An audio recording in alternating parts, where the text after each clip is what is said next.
Just went up, golden boy.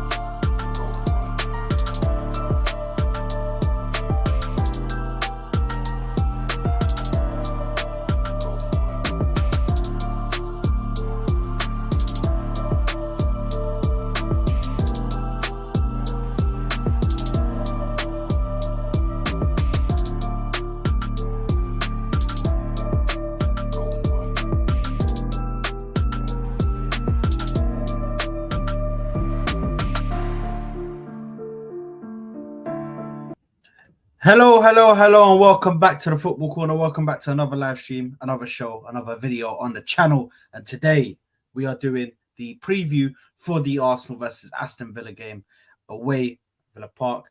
So we are going to get into this, people. Before I start off, make sure you're subscribing to the channel. Make sure you're liking the video. Smash that like button as well for us so you can get this out to more people. And we will get this started in just a second. But guys, I will be introducing the guests in just a second. But like I said, make sure you're smashing that like button. Make sure you're subscribing to the channel. Now, let me bring on the panel. I'm going to start off with my man G. He comes in with that Giuseppe, pulling up in that Giuseppe. Bring up Giuseppe in the building. What's going Come on, on? big up, brother, big up. Yeah, everyone smash the like button. It don't take 2 minutes of your time, bro. Yeah, like, bro, sometimes I feel like it's harder to not press it than to press it. Hit that like button, people. But yeah, man, let's talk some football. Obviously, we're coming off a banging week of football for us. Really, it all said and done. So listen, yeah, man, we've got a big test coming up, and I'm sure we're all going to be talking about it. But yeah, big up. 100%. Big up Rashid already in the building saying, okay, bid game is not looking strong for me, bro. Like, there's hella stuff, bro. Like, it's not looking too strong for me at the moment, bro. But we're trying, man. We're trying. He says toughest test so far. He said Unai and Emi Martinez looking to put one over Arsenal. We must be ready. Yeah, 100%, bro. We have to be ready for this one. Now, let me bring on my brother from the Netherlands, Turkish guy. You know he's a Turkish guy. Big up, man. Big up to Turkey, man. Istanbul represent. You know what I mean? But it's none other than Mr. T in the building. I already see you changed the picture because of a certain tweet today, mate. So Of course. I know why that picture's changed. Shout out to my Turkish brother, Mr. Özil, with the amazing tweet. It was a pleasant surprise seeing that from him today. Shout out to him. Shout out to everyone. Shout out to the panel. Big up the chat. Chat, don't forget to like this video. Make sure to subscribe to the Football Corner 97. And yeah, let's get the show going, man. Come on. And last but not least, without further ado, it's none other than my Maghribi brother, Khoya Milbled. It's none other than Mr. Ashraf in the building. Yo, how's everyone doing? Mesut Ozil for the win this week, bro. Mesut Ozil for the win. Arsenal, just for this, I tweeted Arsenal legend just for this tweet, bro. Arsenal legend just for this. My playmaker. That's my playmaker, bro. The German-Turkish maestro, bro. Big up, everyone. Big up the panel. Guys, like and subscribe. As Giuseppe said, it doesn't cost you anything. I'm pretty sure you can keep your money in your pocket and still like. It's not harming you. Please like and subscribe and share the video. And let's get this rolling, man. No, Bro, I'm still laughing at man coming in with a New York beanie gun. Yeah. That's it. Yeah, damn. Nah, that's too funny, bro. But listen, we're about to get into this, man, because this is a big game. This is the first big game of December that we're going to be playing. Yeah, we're going to get into it. We're going to be speaking about the lineups. We're going to be speaking about possible tactics we can do towards winning this game. Teams, players that are in and players that are missing. So we're gonna get into it, guys. But firstly, I want to ask you guys. Obviously, we'll just have an open discussion instead of going to every single person for their views. But Aston Villa, man, we saw what they done to Manchester City, so we know that they're not a team to mess around with. What kind of threat do they face to us? Because, Nothing. No, I'm kidding. I'm kidding. Nah, we'll get to that because I feel like we can definitely win this game. It's a winnable game for us. It just depends on how hard we make it for ourselves. Because I'll start off by saying, firstly, I think our midfield is better than theirs. I think our midfield is better than theirs. I think our defense is better than theirs. And it's just about whether the attack can. I think that's really where we got to start asking the questions. Whether our attack can put us forward and can take the chances that we provide for them. If that happens, this should be a win. But and Muhammad, Allah, bro, I don't even agree with that. I don't agree with that because we have Gabriel and Saliba who are there. So if anything does happen, I don't think that they'll be able to get that much on it. They won't be able to put that much onto the left back and right back. Obviously, Zinchenko at the time, he's going to be the one that is coming out and doing this and going into the midfield and all of this and playing that extra man in the midfield. But I can tell you now, this is where it comes key in this game, especially to have somebody like Tomiyasu.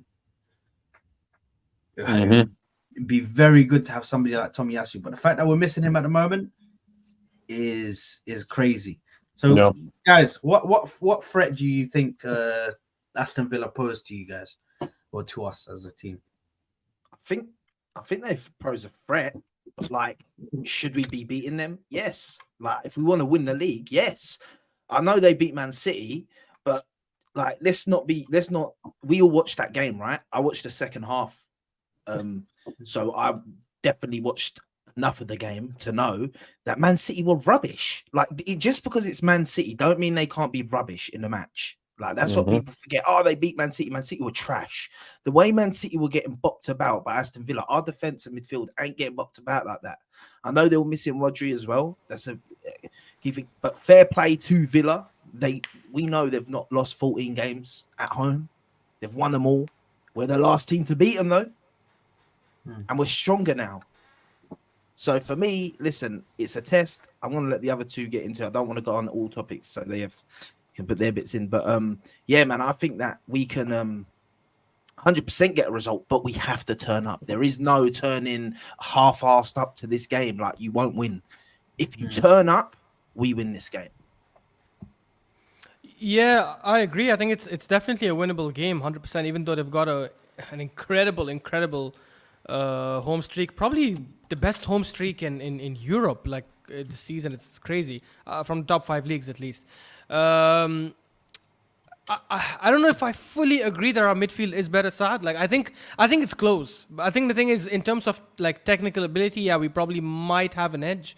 And I say might because if you look at their midfield, Kamara, Douglas Luiz, McGinn, like these guys are all hustlers, athletic, and they're not bad on the ball either. And even Telemans, I think last game against City, he had a very good game. So I think it's gonna be very, very close. I do favor our attack a bit more than theirs. I know Ollie Watkins has been obviously quite incredible, and they obviously have like these other Leon Bailey. I don't know if Leon Bailey is gonna play because he did get injured last game. But then they still have Diaby on the bench, who's also a huge threat. And the problem is that both of them play on Zinchenko's side, which is going to be something for us to watch out for. But I do think that we need to be a bit more confident in getting something because I have seen, again, I've been in spaces and I hear like some Arsenal fans a bit worried about the game. Obviously, like they do pose a threat, 100%. If we go in there thinking, yeah, this is just like last season, 4-2, easy and all that stuff, we're going to be in for a big surprise. You saw what they did to Man City, bro. 22 shots to 2 shots. And the second one came in the 11th minute or so. Bro, I've never seen a team like City get that dominated and that outplayed at the park. So 100%, if we go there, we have to be wary. And someone did put that in the comments that the key to us winning, it was Arsenal perspective. The key to us winning is defense. 100%. I think if we defend well that game and we try to play a bit more in the counter, I think we definitely can come back with all 3 points.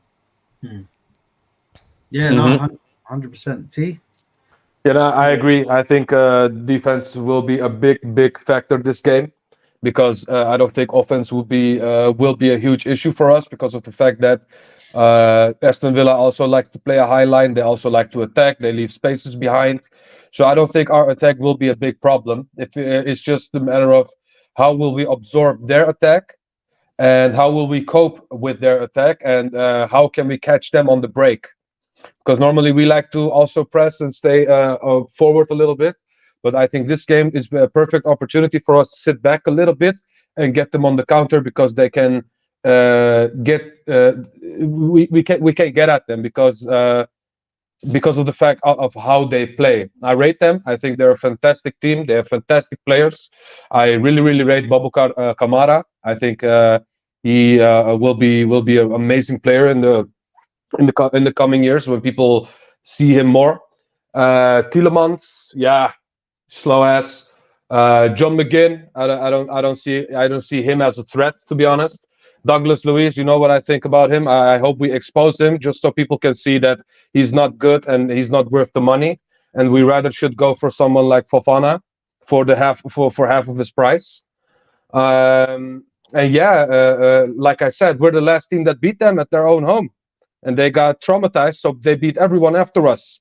So now the boogeyman comes back in town, and I just hope that we show them who we are and who they are. You know, I don't like people gassing up Aston Villa like that, because they're good, but I think people are over gassing them a little bit, and I think they can get good at. But if they face someone like us who's actually competent in attacking and has a stable midfield, I think that there will be a different scenario than the Manchester City game. Because I agree with Giuseppe that Manchester City was absolute trash.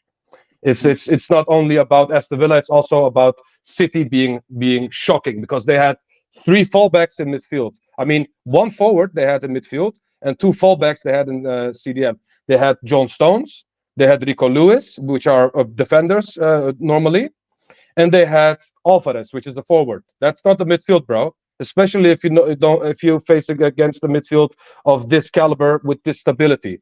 But I think one thing before I close this off, our wingers, Saka and Martinelli, will be key for this game, because Aston Villa like to be compact when they defend.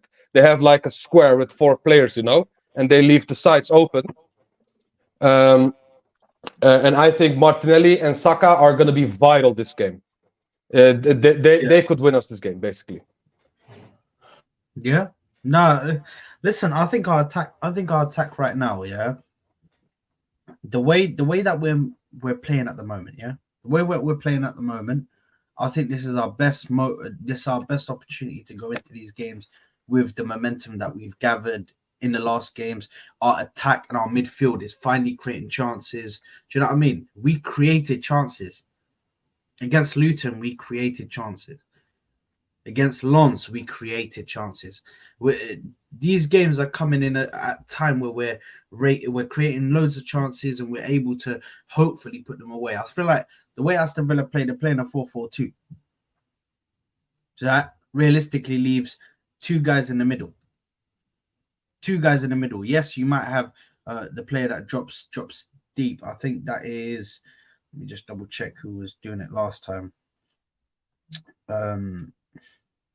That was Tielemans. So obviously they're playing the 4-4-2, but it's more like a 4-4-1-1, because you have the player that's normally in the 2.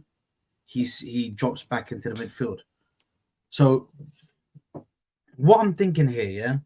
What I'm thinking is, with how we're playing at the moment, with all the chances we're creating, I think this attack is going to be very instrumental to us winning this. Because the defense, I trust the defense. I'm not really too scared about the defense and giving up shots. The only thing I'm really worried about is Raya, but that's a whole different conversation. But the defense as a whole, I'm not worried about them. When it comes to the attack and the midfield, the only thing that's got me happy right now is the fact that they're in form. Yeah, they're all working together. I don't know what you guys think about that, because I think at the moment the attack is on form. They're working together, working well. I wanted to ask you, Saad, like of all the teams we've faced in the Premier League this season, which attack did we face that you think was on form? Like this is an on form attack and we need to be ready for it. Because I can only think of Tottenham, and Tottenham had chances against us. Like I know people say City, but then we know that City was not that to that level. They didn't have De Bruyne, they didn't have Rodri. Obviously, like they should have still done better, but I feel like this is going to be our toughest test defensively because their attack, I agree, like it's not like they have world class players or something. They do have players on form, but I feel like this is going to be our biggest test defensively, which is why I'm a bit wary of their attack. Because Ollie Watkins, as I said, Leon Bailey or Diaby, whoever starts there, even McGinn, like these guys can pose a big threat. So we'll see, man. I just hope Declan Rice continues the form he's been in all season. You see, that's the thing, though. That's the thing. Declan Rice is so important in this game. I think you know what, yeah.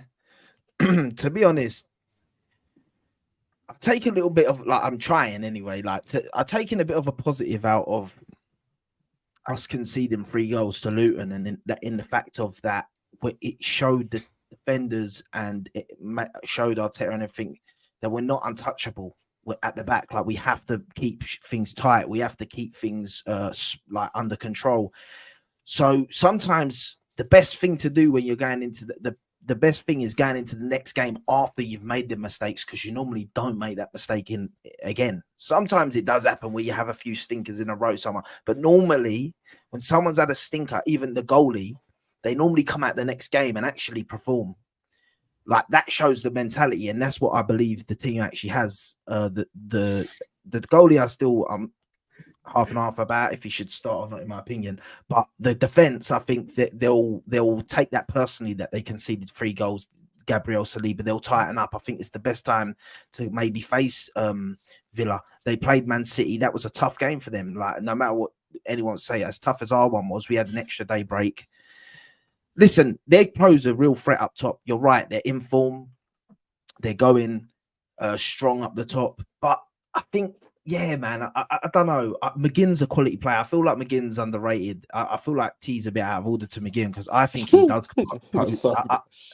I think he does pose a bit of a threat, to be honest, because he's that sort of player that, for some reason, people see McGinn on the pitch or hear McGinn and they just think, he's a good player, bro. like Gallagher. Yeah, he's like that, and he's always the one that ends up doing something for them. So I think we've got to be careful, and Declan Rice is important. Declan Rice is going to have a great game. I can tell you that now. He is not. There is no way he's coming off the buzz of that winning that game for us, and he's going to put in a stinker against Aston Villa. He will. The mentality of this guy, if we win or not the game, I'll guarantee you that this guy will put in a good performance, no matter what the result is in the game. So I think, I think we've got a great chance to beat them. I think obviously they're going to have pressure now. They're the ones under more pressure than us, in my opinion, because listen, Man City just lost points to them. If we lose points to them, yes, it's a kick in the teeth. Yes, it's annoying, but it's not the end of the world. It's where pretty much everyone's losing at the moment. Hence, they haven't lost the game at home. Mm-hmm.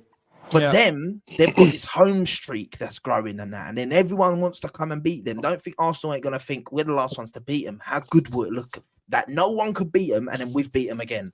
Like, you're going to feel like that's the sort of stuff that a good manager, which I believe Arteta would do, is like pump into their minds and stuff. Look, be the one to break that streak. Show them that we are the best team in this league. Man City couldn't do it last week. We can do it this week. Mm-hmm. It's a great test for us, man. It's a scary one, but it's a great test to show where we've come. Because if we win that game, a lot of people are going to say, yeah, we're favourites to win the Premier League. I guarantee if we win this game, a lot of the pundits, Gary Neville, they're already kind of saying it, but I reckon Gary Neville, Carragher, all these guys are going to say, yeah, they're the favourites to win the Premier League. Yeah, 100%. Because you're beating an informed team. You're beating a team that just beat the reigning champions, the treble champions, that dominated the treble champions, that beat Tottenham at the White Hart Lane as well. So 100%. Best home record as well. Best home record, 100%. So you're definitely going to be making a big statement by winning that game. I also think like Emery will also be having a lot in his mind with this game, because he'll also have that pressure of a former club. Like, when you saw when he played against us with Villarreal, like how much it meant to him. Obviously, I mean, he reached the Europa League finals. Of course, that itself is a big achievement. But I do think like when he comes up against Arsenal, he might overthink. He might be like, okay, you know what? Let me change a little bit. Because one thing I will say, even though they dominated Man City, we know Man City just up front have not been that potent like this season, like compared to what they were last season, right? And you could probably say, okay, it's because of De Bruyne. You could say, oh, they haven't had, whenever they've now had Rodri this season, they've lost every single game. I really wish Aston Villa played the same way against us. The way they were attacking, high press, that high octane football intensity and back and forth, like, as I keep saying, a ping pong game. Like, I wish they play that kind of game against us, because if they do, I think they will. I hope so, and I think that favors us a lot. Remember last season when we went to Brighton's ground and people were like, oh, Brighton in form, be careful, this and that, De Zerbi. And we went there and we smashed them. Yeah, in the end, they gave us a little bit of a scare when Mitoma scored and they had a third goal that was luckily ruled off. But at some point, we were winning 4-1. We were winning 4-1 and we were like playing incredible football. Newcastle, same thing. We went to Newcastle's ground. They opened up the game. They played a very attacking game, obviously in their own ground, and they should, right? Because they were in good form. And we came back like with a good 2-0 victory. Yeah, we were like, obviously we had to hold on for so long, and Chaka made couple of amazing tackles. But I like it when we go against these kind of teams that are not Liverpool, not City, and they play an open attacking game against us, because I really feel that suits us. But Ashraf, I can't lie, because Muhammad brings up a very good point, Palace is playing Leicester. Palace is playing Liverpool in the early kickoff. So if Liverpool do win that game, that adds even more pressure, because they'll go top of the league. They'll go top of the league by 1 point.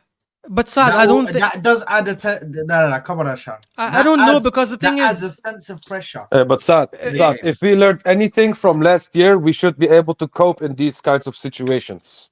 Yeah, that's what I expect from these guys. I hope they've matured from last year, and this is the perfect scenario to show us they've matured.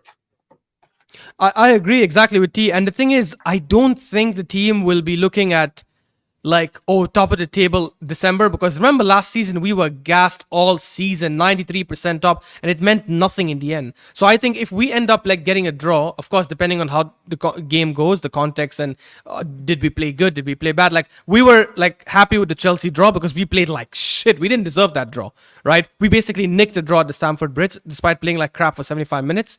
So if let's say we go play bad tomorrow and we somehow nick a draw, and obviously we'll be joint top with Liverpool, I don't think it's like a crisis or like, oh, we lost the league and stuff like that. It's a long season. We still have like more than half the league left. I would be worried about that if we are in Feb, March, and we're top and we suddenly lose our spot. Because at that time, if you lose your spot to Liverpool or Man City in Feb or March, you could potentially lose it permanently, right? But if you lose your spot now in December, and don't forget, we have a game coming up against Liverpool at Anfield. I know Anfield, and obviously they're going to be favorites and blah, blah, blah, whatever. Bro, but I hope Martinelli cooks them so bad. I have something to say about this after you're finished. Yeah, look, I don't want to get into that game. Obviously, we'll discuss it when the game comes. But this is one season where I do feel we can go to Anfield and get something.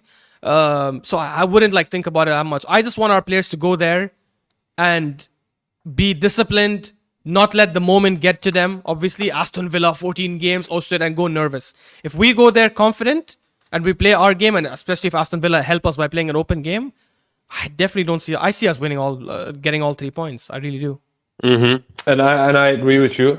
Just to add to what you said about Emery playing against his old team, being flustered and maybe trying to micromanage too much, to the fact that he does too much, like Pep does most of the time. Sometimes, I mean. And Emery, I think it would be to the point that he wants to attack a lot. He wants to show his attack. He wants to show Arsenal, okay, we are also big dogs, and I think they will go balls to the wall, to be honest. And I think this game solely depends on our defense, because if we defend like we're supposed to defend, I don't think they will do much. But but they will keep going and going and going and expose themselves from the back. I feel this is what I feel, but because I watch Emery a lot, and sometimes he does this. He goes too much on the attack and forgets his defense. Like I said before, when they defend in a square. They don't have basically any cover for the wingers. And if our wingers are a little bit informed today, we should cook them. The only thing I look at is our defense for this game. And I think we could cope because let's be real, we have Zinchenko and Ben White. They get cooked a lot when it comes to one-on-one duels. Ben White as well. Let's be real. When Ben White faces a fast winger, he gets cooked. We've seen that a lot of times. So those are the only things I'm worried about this game. I don't think their quality will outshine us. I think we have more quality than them at the end of the day. It's just how are we going to absorb their attack, and if we do, how are we going to punish them through counters? That is the most important thing. I don't think they can control us fully. That's what I mean, basically. You know? Yeah, yeah. Listen, I think going into the game, and if you look at Unai Emery, he's definitely going to come into this. He's going to tinker with the team. He's going to tinker with the team because he's going to have to try and not saying that if it works, just leave it, don't fix it. But anytime you go up against your previous team, you're always going to tinker about. You're always going to change certain things. Arteta done it when he went up against Man City. He changes things around. Mm-hmm, You know what exactly. I mean? Yeah. So a manager's always going to change something around in that team. So even now, I'm looking at the predicted lineups. The predicted lineups are similar to what they played against City. I don't think that's going to be the case. I don't think that's going to be the case. He might take Tielemans out. He might bring somebody else in. Do you know what I mean? So I think obviously with Bailey as well. You said that Bailey is injured, or he came off injured. He came off injured. Yeah, we don't know whether what the extent of the injury is. Yeah, but him being on that right side is dangerous. Mm-hmm. Yeah, even Kudus is dangerous. But Kudus is in West Ham. Sorry, not Kudus. Diaby. Yeah, same colors. I wanted both of them. I mean the shirts, by the way. I wanted both of them. I don't know why I just went forward to them. I didn't even realize that. I just clapped it. Yeah. I didn't even realize. Like I meant the shirt. Sure, that's what you meant. Apologies, people. Shirt color, man. Bro, that sounded so bad, bro. I needed to correct myself a lot. Yeah. No, yeah. They're both dangerous. Diaby and Bailey for sure. That was. But yeah, listen. So the only reason why I got them confused is because I wanted both of them so badly, bro. If I think about what Diaby could do for us, and I think about what Kudus could do for us in the middle, oh my god, bro! I start having wild dreams, people. He would have never come. Fabio. No, he would have come. But to play where? Why would he not come? I'll tell you why. Because left who? Kudus or Bailey? Kudus. Would we have played him left 8? I don't know, man. Like it's another about where we would have played him. He should play there. But anyway, that's fair. Bailey's fit, by the way. I don't think, to be honest, I don't think our fan base would like Kudus. Why not? Did you hear me? Yeah. Because of how he is, yeah. Because he played at Ajax, and obviously I've seen him a lot. I don't think our fan base would like his personality, maybe because he is a little bit like Pepe when it comes to sometimes being uninterested, you know? Maybe that's why big clubs didn't went for him at the end, because that is one of his biggest pitfalls, you know? He can be a little bit lazy, a little bit uninterested, you know? And I think that was the reason why he didn't win to a big club at the end and instead chose for West Ham. Potentially. Yeah, well, listen, just quickly getting back, obviously, to the squad. Mhm. Emi Martinez, man. Emi Martinez, bro. I don't want to The speak. keeper Can you that- believe? the Can you ki- the believe ki- we let him go and we the- got Ramsdale and then Raya Can you, after that? can Like you, what can a you guy. like remind And the me? funniest thing is we let him go for Leno, one of the most shyest guys with no feet at all. When we have one of the biggest talkers in the world, we could have what could have been, you know? Yeah. It makes me want to smack my head against the wall, man. Thinking that we got rid of him for Leno. Do you know what though? What's this guy's problem with us though, man? Like, come on, bruv. Like, this guy's a bit of a prick. I'm gonna be real. Like, bro, I hear that he never really got a chance, and I hear how he got, but like the way man is to the fans and that, bro. Man gives no craps. So therefore I don't care about him anymore, man. He's Yeah. gone. No, he's but that's done. just how he is Listen, generally. Even I'm not gonna lie Argentina. to He you. does the I'm same. not gonna lie to you. You watch him in Aston Villa, and he looks. He is a great keeper, right? There's a reason that no one tries to get him though, bro. For the way we play, he won't be that good. Trust me, he'll get exposed the way we play at the back. The passing, I'm telling you. Would he though? I think he would. I think he would, and I think that there's a reason that why is it when Man United, Chelsea, and all these guys were looking for a keeper, no one knocked on Emi Martinez's door. No one knocked on the door for him. I didn't hear any links, and he's not bound by us. It's not like he's at a Man City or a United or something, and you're like, you're not even going to try, because to pry someone like that away from Man City or something is going to be hard. There's a reason. Even foreign teams, like the top teams in like the Italian league and that, he'd do all right in the Italian league if you play a defensive team. But if you're playing out from the back, I don't think he'll be as good as you think. Like, Can I ask you one that's thing, G? why. If you Yeah, had go to on. pick between Ramsdale, Raya, and Emmy, who would you pick? I'd put. Do you know what? Forget the mistakes. I'd go for Raya. Forget the last mistakes. I'd go for Raya. I think that we're all judging this on a short period of him. There was a short period last season where Martinez was letting in some shockers, and Aston Villa weren't doing that great. Like, we're forgetting about that. We're looking at current form and basing it off that. So I don't want to really base my opinion off that. Listen, I'm telling you now, there's a reason that like we got rid of Martinez. I'm not gonna say we should have at the time for Leno, no, but I think for a playing out from the back keeper, yeah, the way Raya plays out from the back, I don't care what anyone says. He is the best out of the three. He is. Yes, he made some playing out the back, mistakes. yes, Yes, he made some shocking mistakes, but all three of them I've seen make shocking mistakes, in my opinion. So I don't really want to judge it off of last game's performance. We don't know. Listen, he might come. Like, say we play this game. This is how momentum switches and mentality switches and thought switch. If we play Aston Villa and Raya makes a couple blockbuster saves, yeah, that should be in cinema, yeah, and we win the game and Martinez makes mistakes and we score, everyone's going to say after the game, oh yeah. Right. Yeah, but that would be reactionary. This is why we need to look at the last couple of years. And for me, over the last couple of years, Martinez has been better. And do you remember, like, when we won the FA Cup and he was our keeper? Obviously, when Leno got that injury by Mopa and stuff, and we were like, oh, crisis. And Martinez came and stepped up. He was playing with his feet really well. I remember, like, a couple of times when he would give these long balls to Aubameyang and stuff. And I think we scored from a couple of them as well. So he's not that bad with his feet. Yeah, pause. I think the thing is when most keepers are gonna be decent if they're hitting a ball over the top and hitting the target, because they all do that and that's how they're trained. But I'm talking the quick into passing from the back, being out of the goal in a different position where he offers an actual pass to another player. I don't think Emi Martinez does that. Yeah, but furthermore, what I can hear what you're saying about the last few years, but then.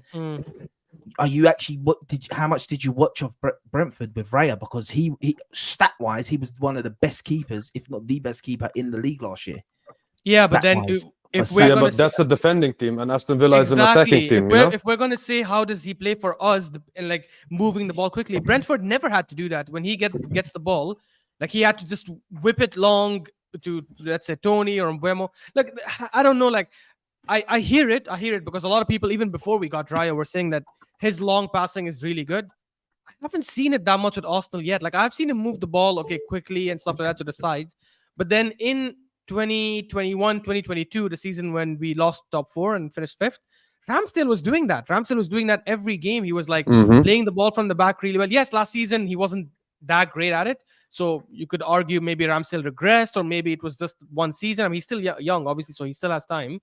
But this season specifically, I haven't seen that incredible passing ability from, like, when I look at Ederson, I look at even Onana, like, if we're being honest, and I look at Raya, there's a big difference in the way they build from the back. I don't think he's got that special thing in him. You know what? That's the just a second, Giuseppe, because this is the easiest question I've been asked all day, bro. For me, it's Martinez every day of the week, because although he may not be perfect with his playing with his feet, what he gives you in regards to Shot stopping. and in regards to penalty saving, he's a general. his general. mentality is fucked. So it doesn't matter what happens. Yeah, let's say we're in the Champions League. Let's say we're semi-final, and well, sorry. Let's say it's a final or something like that. Yeah. FA Cup final. And yeah. and no, even a Champions League final. And let's say it goes to penalties. Yeah. Halas, it's a draw. And it goes to penalties, bro. We have a big chance. That's the man who I want. Yeah. That puts my The percentage perfect person. from 50-50 to like 60-70. Just because of his ability. I know this guy already. Looking at him, I know, right. So if I look at this guy, he's handled Copa America, he's handled World Cup, he's handled so many competitions where he's had to save penalties and big penalties. I talk about big players, bro. This guy was coming up against Mbappe and all of them French starlets in the World Cup, bro.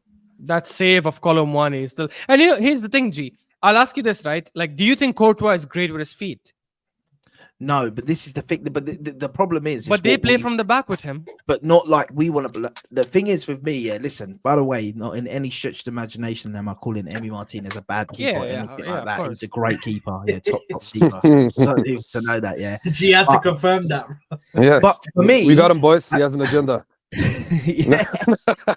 No, but for me, it's just I from what I see when I'm watching personally is that the way we play now,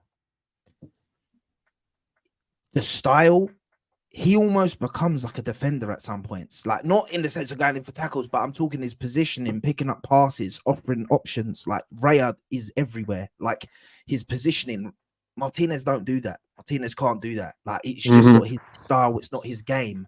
So for the style that we currently play and Arteta wants to play, I don't think Martinez is the guy, like, to be in goal. But that being said, you're right. When it comes to a penalty shootout or something, you want that guy in goal. But I could say the same about Gianluigi Donnarumma. In a penalty shootout, you want 100%. That guy in your goal. But look at the mistakes. He's not.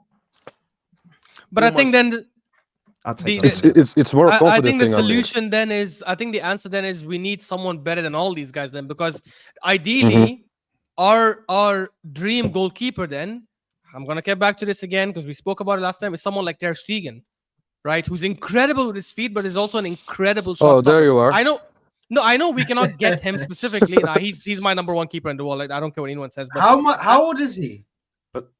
26, 27? Ash, can I just ask you something? I thought he's 30 now. In my eyes, he's still young. Yeah, I just want to ask you this though. Do you think you're prejudging Raya a bit too soon because of a few mistakes he's made this season? Do you not think that maybe his confidence growing throughout the season, molding more into the team, getting more involved with the defense and building a partnership with all the defense and that pressure will be lifted? He could then be 10 times better in 6 months' time. Yeah, but that's the same scenario. Sorry that I cut you off, Ashraf, but that's the same scenario as what we did with Havertz. We are buying basically a project instead of buying a ready-made player right now. I don't think Raya is not ready-made right now. And Emi, he oozes confidence if we compare him to Raya. Raya is I'm on the fence on this one because I agree with you all three on this one, because I think Raya is technically better with his feet. He fits the system of Arteta better. That I agree with. But the only thing with Raya is his lack of confidence and the bozo moments that he has. I don't think Martinez had that many bozo moments. He oozes confidence, and that's why I say I'm on the fence, because I agree with you all. And but the only thing with Martinez is the confidence part, and that's what Raya lacks. And I don't think that's something you can get that easily, to be honest. And Can just I to ask, answer, son? sorry, just to answer your question, G, like, so one thing that T mentioned is 100% true. Like, it's obviously us waiting on something to develop. And second thing is, I think Raya can definitely improve in terms of playing from the back. He'll be even better. He'll get to the system. He'll understand the system a lot more. But in terms of shot stopping, I don't think keepers improve in that much. I think that's like an ability that's there. Like, you either have it or you don't.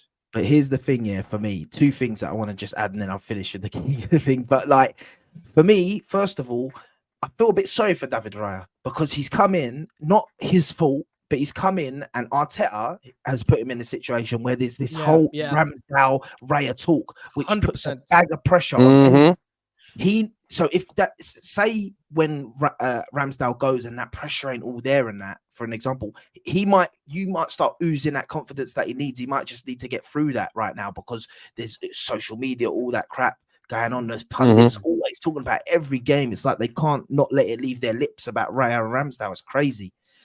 And the other thing I want to say is, I know you're saying about the shot stopping, but I believe Arteta's trying to build a team like Man City and that we don't really concede shots. You don't really need a super shot stopping keeper. You'd rather someone really good with their feet, because we don't look at conceding that many shots a game. And he's good enough to save if we have a couple shots that go a game. He's good enough to do that unless it's a worldie. Yes, last game he had some moments, some dodgy moments, we know. I'm not going to say he didn't. Keepers have that. We got to see how he goes into the next game. But I think that having the player good with his feet is more important for the team right now. How many times this season have we barely conceded a shot on goal where you're like, the keeper ain't really done nothing? Yeah. So you'd rather the keeper with the better feet, because he ain't done nothing, but he's done stuff offensively. He's kept the ball moving. You have a shot stopper that ain't really good with his feet. The ball didn't really go to the goal, and he didn't add nothing going forward. So that's my thoughts on it. And that's the only reason I'd say Raya over Martinez. I'm not even saying as a goalie, he's better. I'm just in terms of that. I will say one thing though. Sorry, go on. I was just going to say, like, regarding that first point you mentioned, though, I don't feel bad for Raya coming into this situation, because guess what? Ramsdale came into the exact same situation. We had Leno as a number one keeper, right? And but remember when we spent 35 million on Ramsdale, everyone was like, why are we spending 35 million on a backup keeper, right? Who got relegated with the last three teams. And he got his opportunity first against Tottenham. Was it Tottenham or was it the game before that? I think it was Tottenham. No, it was 2 games before that. My bad. Against Norwich or whoever we played.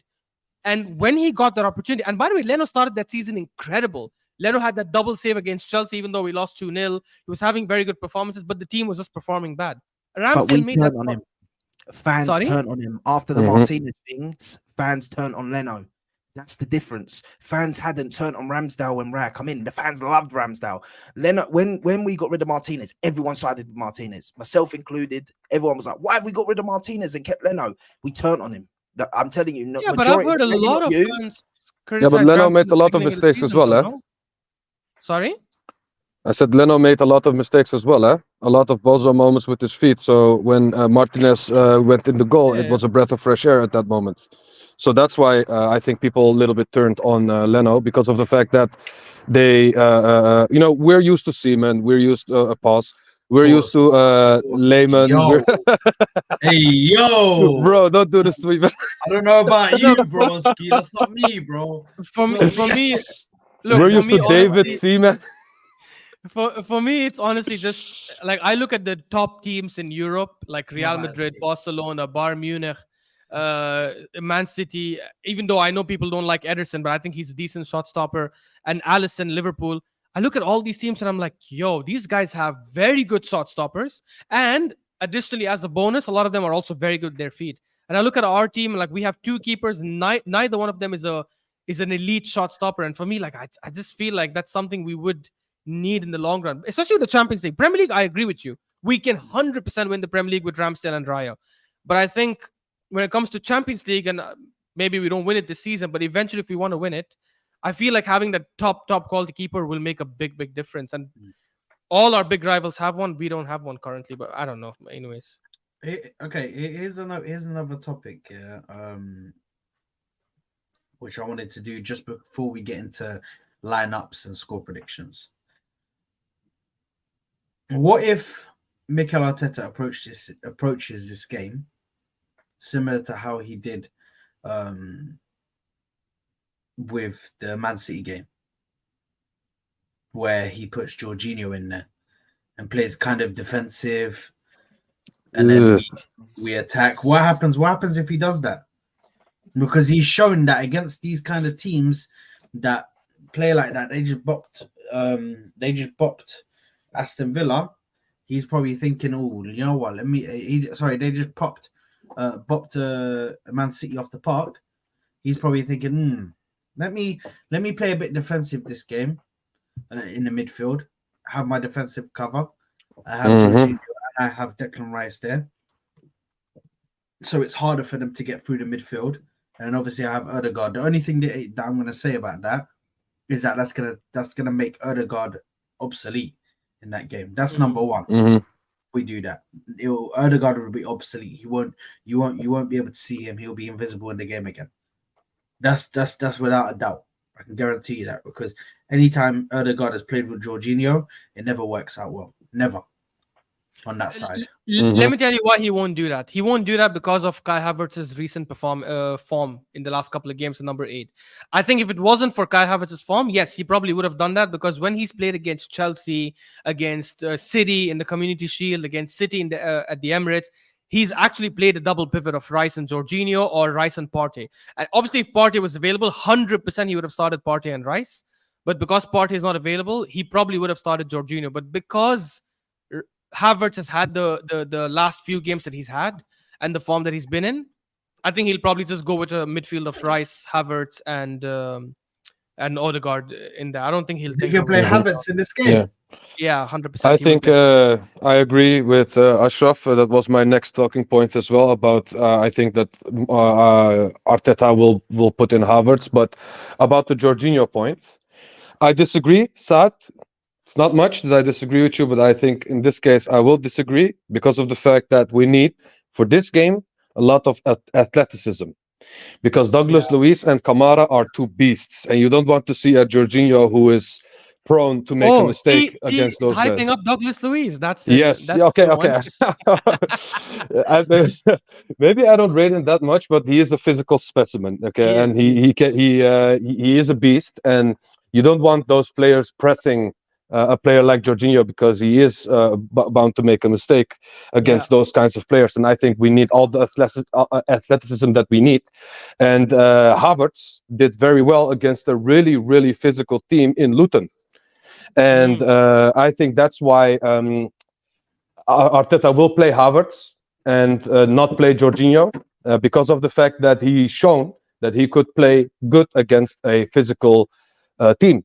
And that's why I think he will play him this game, because let's not forget that Aston Villa has a physical midfield as well. And I think Jorginho will disappear against players like them, you know? Yeah, high-intensity game never suits Jorginho, and this will be a high-intensity game. Yeah. To be fair, though, he did do really well against Newcastle last season, but I don't know, like that's like a broken clock and work twice. But Man City wasn't a high-intensity game, though. Like, it was actually a very slow game, very tactical, both playing defensive. Exactly. That's why both teams barely had like shots. You would expect it should have been a high-intensity game, but it wasn't. I do think though, with this Aston Villa game, we might be looking at it from like recency bias in watching the way they were against Man City, but that's a team that haven't got a midfield at all. Like as T said earlier, the midfield that they started with was shambolic to start with. That how they didn't start with at least either Kovacic or Nunes was crazy to me. So they were running roughshod because they had the ball consistently. Like Man City just weren't getting the ball, whereas we'll control the game a bit more. So I think we can control the tempo a little bit more. I don't think it will be as intense as the game we watched.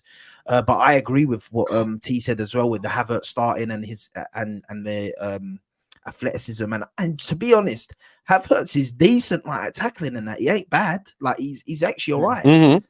Like he has his moments, yeah, but he ain't been bad. I think he's been in confidence. So I think you're right, guys. I think we'll start Havertz, but I think we should be able to control this game if we get a hold of the ball. And it's all about, listen, for me, it's just all about how we turn up and start playing. If we turn up to play football and we're playing good football and our passes are all nice and tidy and we're having a good game, yeah, we'll control the game. Yeah. But you guys, I just want you to know, yeah, that's not. I don't think that he should play Jorginho. I'm just putting it out there. Yeah, It's yeah. just, do you guys think? Sometimes I think I say a lot of things, yeah, and you guys think I'll I'm do the saying same, that. don't worry. I'm just of course. putting it out there as like a thought. So then, what would your to get your opinion. wait? Are we gonna No, do like our I'd preferred play. lineup later? Or? Yeah, but Okay. I think he'll play Trossard in that game. I think he'll play Trossard in that game. He'll bring on Kai Havertz as the impact. Bring him on in the second half. Maybe if it's not going well. Do you think that would be the right decision if he does that? Well, I definitely think that Havertz can have an effect on the game, on the bench. He's better. he can perform. He can perform, especially in the Premier League, coming off the bench, like how we did against City. Yeah, you know, bringing on him, as well as obviously there were other players that were brought on like Partey and Martinelli, but I think Havertz coming off the bench is definitely a danger man. He can definitely cause some problems for the defense. But yeah, I think obviously we get to the lineups now. I'm assuming I'll go first, and I'll put out my lineup that I want to go with. So my lineup for this game, I'm gonna go with Raya in goal, obviously. Oh my God, Juventus just scored. I'm gonna go with Raya. Disrespecting Ramsdale. Man goes, obviously. Raya, obviously. No. The reason why I'm saying Raya, obviously, because Ramsdale was just lost confidence. He's completely lost confidence. No, I agree, bro. I agree. There's no way in hell I'm trusting Ramsdale with a game like this. Hell no, bro. Hell no, man could take a back seat, bro. You can have a game against a lower team, bro. Yeah. Go look at pigeons. Yeah, exactly, bro. Exactly. But yeah, listen, I'm gonna go with Ryan goal. It's gonna have to be Ben White at right back because there is nobody else that can play right back. Saliba, Gabriel, always the standard, and then left back is gonna have to be Zinchenko. Then in the midfield, I'm gonna go with Trossard. I'm gonna go with Declan Rice and Martin Odegaard to keep the fluidity in the midfield. And the front three is as we have been playing it. And I think coming off the bench, like I said already, Havertz is just gonna be that danger man that comes off the bench, probably coming around the 60th minute. Yeah. Yeah, we'll go to. I guess we'll go to G. I'll just go clockwise. So Mr. G. I'll go with Raya in goal. I'll go for Ben White, Kivior, Gabriel, Zinchenko. Wow. I think Saliba's been poor the last few games and he has to be dropped. So you're obviously joking, bro. Oh, like, this guy's obviously joking. You know when I saw that, when I heard that, I was like, what? The moment he said give your like next, Bro, I was like, oh, he means send it back. The day I say that is the day you lot can say, hey, someone get his home address and send like a mental. Send help, bro. Send help. Send help for this guy. Bro. Blink twice if you're okay. I thought give yours behind the screen with a gun or something. Blink twice, bro. Blink twice if you need help, bro. Yeah, no. Obviously, right. Ben White, Saliba, Gabriel, Zinchenko. I think Zinchenko will have a good game. I think he'll surprise people in this game. I'm not gonna lie. I know Bailey like their quality, but they were tearing up Gulvedor, like whatever his name is, and I think like at least we've got a guy there. Barbie doll. But like I feel like with Zinchenko there, he's a bit more like he'll be able to get the ball and not get pressured like the way. Like Kivior can't play there. So yeah, the midfield I'll go for Declan Rice, Havertz, and Odegaard. Obviously, I think for me Havertz has to start because for me that physical midfield and that really he wins the ball, man. He wins the ball in the air. He wins the ball in the air like so much. And I feel like that's something we're gonna need in this game. Like when if they're pressuring us and Raya can hit it long and he can flick it on, I think that's huge. So I think I'd play him, and then the front three, as we all know, the standard. Like if you have like a stamp, it would just be that front three, wouldn't it? Like Saka, Martinelli, Jesus. Yeah. That would be the stamped front three. As long as they're fit, I'm pretty sure everyone picks them. So yeah, that's my team. And the manager being the assistant manager for this game. Yeah, that's true. Airport You Albert. know what? My We Dutch need- brother. You know, once we do the lineups and then we do the score predictions, we do need to have a quick word about that. We need to have a quick word with that. I think the team might step up for that reason, you know. But Hopefully. we'll talk about it. We'll talk about it. Let's just get through the lineups. T. Yes. Okay. In goal, I will go. You know, I want to drop Raya so bad, but I really don't want to see Ramsdale in goal. So I will go Raya. I will go Ben White, Saliba, Gabriel, Zinchenko as per. Declan Rice, Kai Havertz, and Ødegaard. I think I'm the opposite of what you said, Saad, because I think Trossard will make an impact as a sub instead of Kai Havertz. I think Kai Havertz will, at the beginning, help with controlling the game and bring the solidity in midfield, because Trossard likes to go forward, and the Havertz brings a little bit more balance when it comes to playing in the midfield. So I think we want to look for that balance. We want to look for that control, because they can blitz teams, and we want to stop that basically. And the front three, I will go Eddie Nketiah, and I will go Jesus, Martinelli, Saka. Hey. Yeah. Let's relax. I think Eddie will do something this game. No, just kidding. Blink twice, bro. Blink twice. That's a defo blink twice. That's a defo blink twice, bro. If Eddie Nketiah comes off the bench and scores 2 goals, then listen, I'll rate him. I'm never gonna hear the end of it, bro. I'm never gonna hear the end of it. No, I will still not rate him. I'll rate him, but There won't be a moment where I'll rate him, because even Welbeck is better than him, man. I'll be real. Yeah, Welbeck is better for sure. But- Yeah. Ashraf? And he's shit. Yeah, look, honestly, I'm gonna pick Raya just out of pressure, because I'm like, I have to pick Raya, but I'm not gonna lie, guys. Like Ramsdale, many times away from home, has done really well in tough pressure situations. Again, the game against Leicester, West Ham, the game against Tottenham, he's done really well away from home many times. Like so, but anyways, like if it was up to me, I would pick Ramsdale just because of competition. I don't think either keeper is better than the other, but I guess I'm just gonna go with Raya here. Back four, as you guys said, Ben White, Saliba, Gabriel, and Zinchenko, obviously.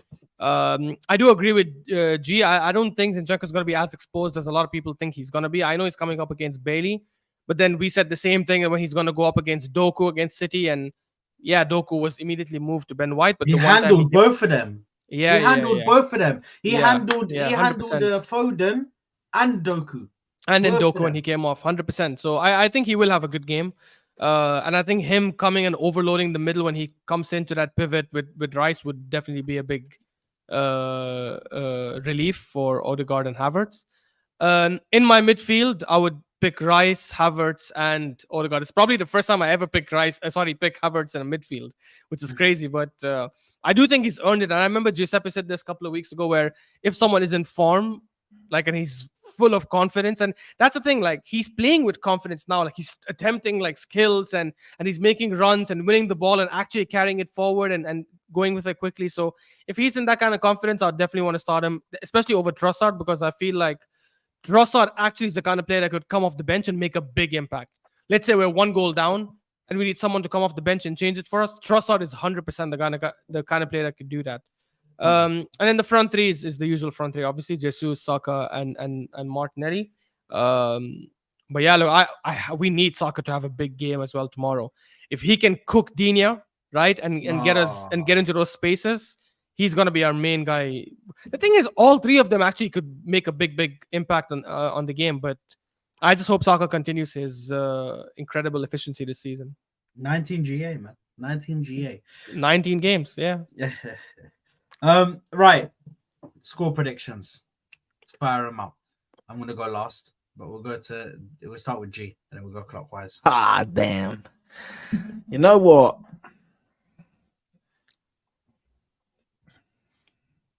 3-1 Arsenal. Wow. First. T. I think it will be a high-scoring game. 3-2 to the Arsenal. Fair enough. Ashraf. I think the opposite. I think whenever these attacking teams play against each other, it's not always high scoring. So I'm gonna say 1-0 Arsenal. You nicked my score, bro. Did I? I was gonna go 1-0 Arsenal, bro. I think we'll win. I think it'll Hey, be a JD 1-0. of the Woolly, I have just- some shame, bro. 5-0 it seems. Bro. Yeah, Have some shame. JD. Listen, JD the Willie is already on this madness right now, bro. Look at this. Look at this tapped comment, bro. Man said Havertz and Jorginho will give Baku. Emery PTSD. Baku flashbacks. We winning 4-1. Aye. Who's JD's fault? The funny thing is, Bro, he's I think Arsenal neither fan. one. He's Arsenal fan. He's Arsenal. Havertz didn't even play at that time, so I don't know where he's getting Yeah. that from. I don't even know if Jorginho was there. No, Jorginho was there. It was. Oh, okay. it Havertz was, definitely wasn't. Yeah. No, Havertz wasn't Yeah. there. They bought him, I think, the season after. Or Such a No, they shame. got him 2 seasons later. 2 seasons later, oh, yeah, when they won the Champions League. Yeah. yeah. So no, they didn't. They got him before the Champions League. No, same season as the Champions League when they got Timo Werner and all. And then they sacked... you mean on the year? Yeah, I thought you just said the same after they won the season. Champions League. Yeah. No, the Oh, same okay. season. Yeah. Okay.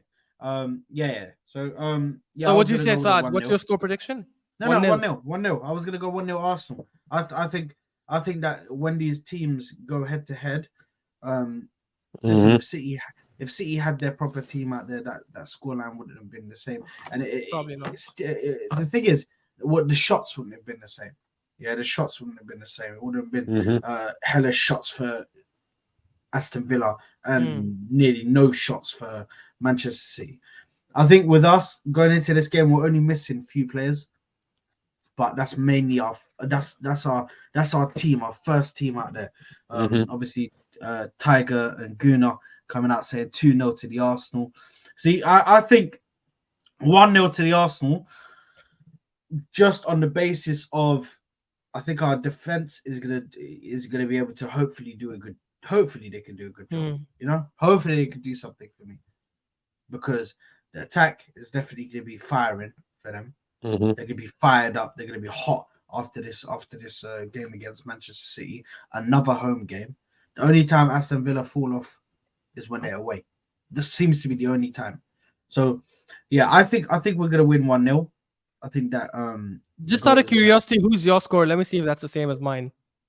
I think it's going to be Martinelli. Martinelli.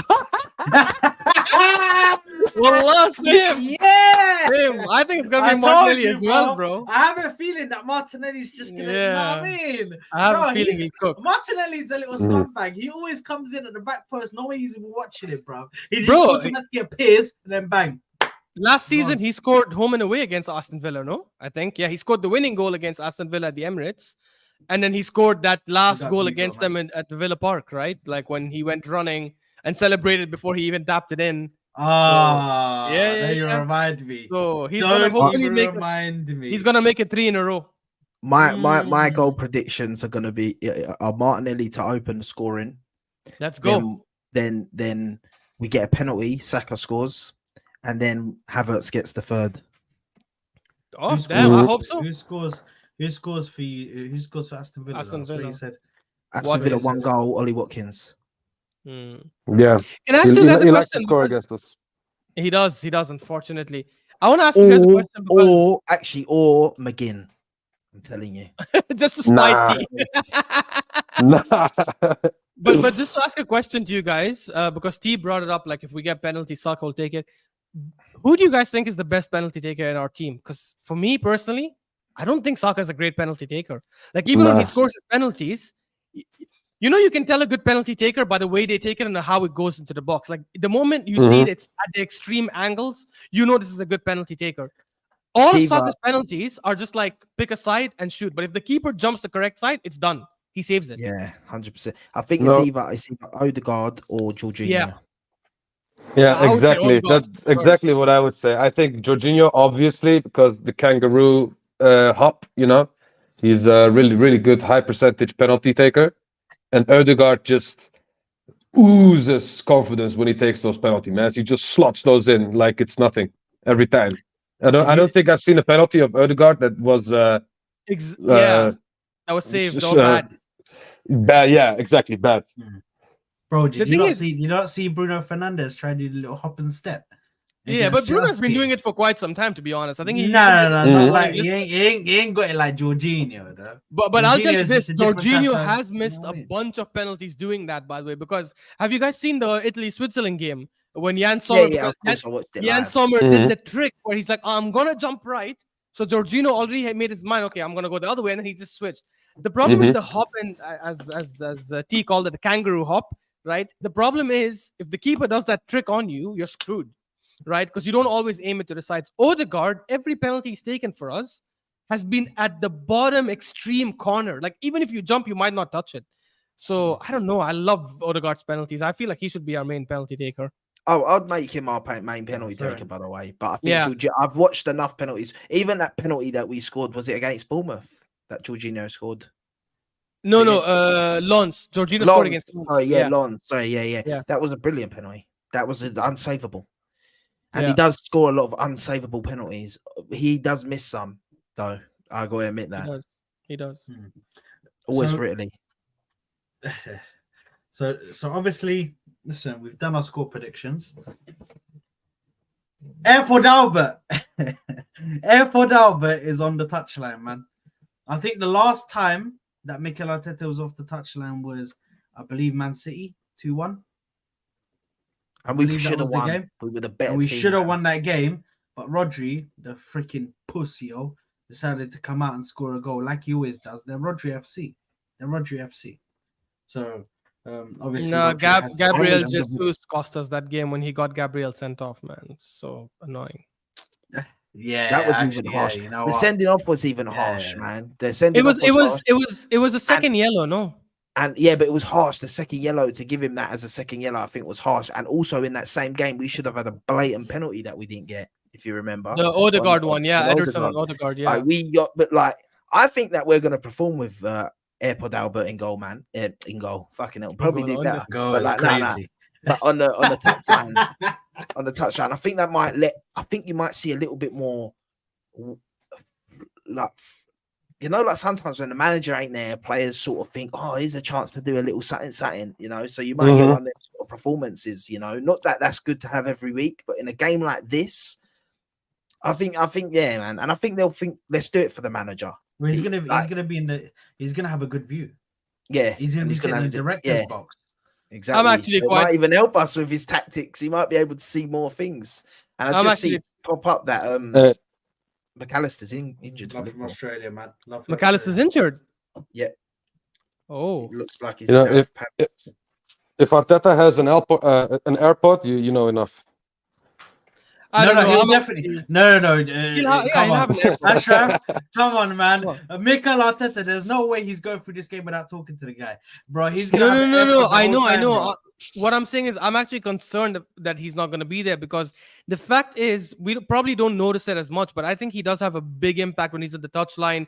Like a lot of times when there's a stoppage or an injury, he calls everyone He for a speaks to quick them, yeah. huddle. He speaks to them, and he's the animated manager that's always giving instructions, reminding. Mhm. He does all these hand signals that nobody understands what it means. Obviously, the players probably do, and he's like, yeah, come 2, and like 4. And I'm like, what the hell is he doing? But obviously, the players are understanding it and they're feeding off that energy. So I really feel like that. And it's like Klopp in a way, but even Klopp is not as animated as Arteta. So I feel like having Arteta there does make a big difference, and not having him now in this game, I don't know. I actually that concerns me. It does concern me, to be honest. Yeah, and I think it's how do I say this? It's embarrassing of them that they gave Arteta Yeah. the ban in the Oh first my place. God. because we can we not celebrate goals anymore? You know, it's crazy, man. Because of a celebration, now he's banned against Aston Villa, a huge game, one of the biggest game of this season, I think, because home against City is it's big. Don't get me wrong, but going away against a team that has a 14 win streak and hasn't lost since they Massive. played against us, that's Crazy. big, you know. And Yeah. to not have your manager there because of a celebration, I think it's silly. I think those things shouldn't be punished in the first place, because we know. I'm going to give an example. Mourinho, that guy was animated. He um, he was altijd he was always chatting to the fans. You know, he was always celebrating, running through the touchline to the corner flag. You know, we've seen those things, and as a football fan, you like to see those things as a neutral, or if you're a fan of that specific manager. And for Arteta to run a little bit to the right, and then one of our, I think our goalkeeper coach, or the other Spanish guy, I think, he pulled Arteta back. So for no, don't go too far, come back a little bit. I don't understand how that's ban worthy, if I'm honest, because it's just silly. We said it last time, man. They haven't charged him yet. They're still yet to charge him. I remember Ashraf telling me that. They're yet to charge him. They're still gonna charge him. But I saw that it was, Bro. yeah, he is not getting it he's back not in going to be blood, there. man. They're getting it back in blood. Simple. They're getting it back in blood. It is where it is. They decided, you know what? I'm gonna get this guy. I'm gonna get this guy because he was chatting too much shit in their eyes. In their eyes, he's talking shit. You know what I mean? So I think obviously Mikel Arteta being away from the touchline, I think the boys are gonna go out there and play their hell of a game. That gives me a bit more of a boost because of what happened last time. He wasn't on the touchline because they know if they don't play to their best ability, or they don't play properly on that pitch, bro, Mikel Arteta don't mess about. I've seen him in training, bro. He'll make them do laps. Mikel Arteta just looks like that guy, bro. He just looks like that guy that if you fuck about, you mess about, bro, you're doing laps out there. You do laps until exactly. You do laps. You do laps until he tells you to stop. Because, bro, let's be real. Even if I'm a manager, I'll be like, even if I'm not there, you act like I'm standing right there watching you. You have to perform at that high level every single time. I don't care if I'm not there. I don't care if I am there. You have to perform at that level to every time. Every time. Don't think just because I'm in the stands, you're gonna start fucking about now and not play to your best ability, bro. Can't run. Do you know what I mean? So I'm excited, bro, because I feel like the boys are gonna go out and put a hell of a performance out there for this game as well. With the honestly, I another reason. Obviously, I want us to win because it's Arsenal. But outside that, I want us to win just so we can crash out of Man City, especially Hamza. After that Samina Mina video, right? Bottle jump again. But oh my god, I want us to win just so we can crash out and be like, look, this is what your team couldn't do, right? And we just went and did the job like a few days later. But if we win that game, it's a huge statement, bro. It's a huge statement to be the last team to beat them, and now the last team to beat them again. It's insane. Yeah, because I watched the you know the show Big Six of Turkish, of course. You know it's a huge show.